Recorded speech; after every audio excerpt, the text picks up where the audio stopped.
VC 之王。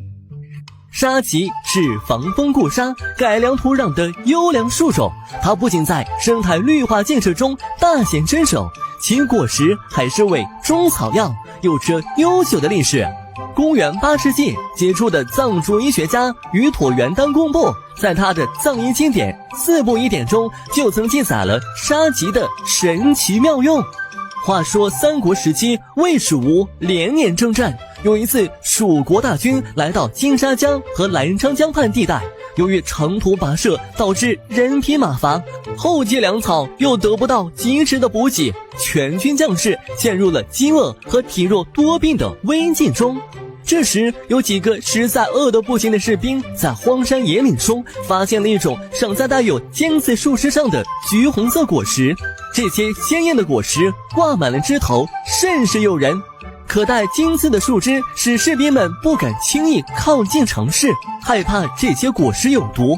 直到几天后，士兵们偶然发现一些战马吃了这些野果后，迅速恢复了体力，变得神采奕奕，毛色鲜亮，浑身仿佛闪闪发光。士兵们这才意识到这些果实是可以食用的，便迫不及待地纷纷采食。他们服用后发现疲劳竟然神奇地消除了，体力也很快得到了恢复。军师诸葛亮知道后，马上下令三军采集这种果实服用。就这样，神奇的四果帮助蜀军度过了危机。这种神奇的植物就是广泛分布于我国华北、西北、西南的落叶性灌木沙棘。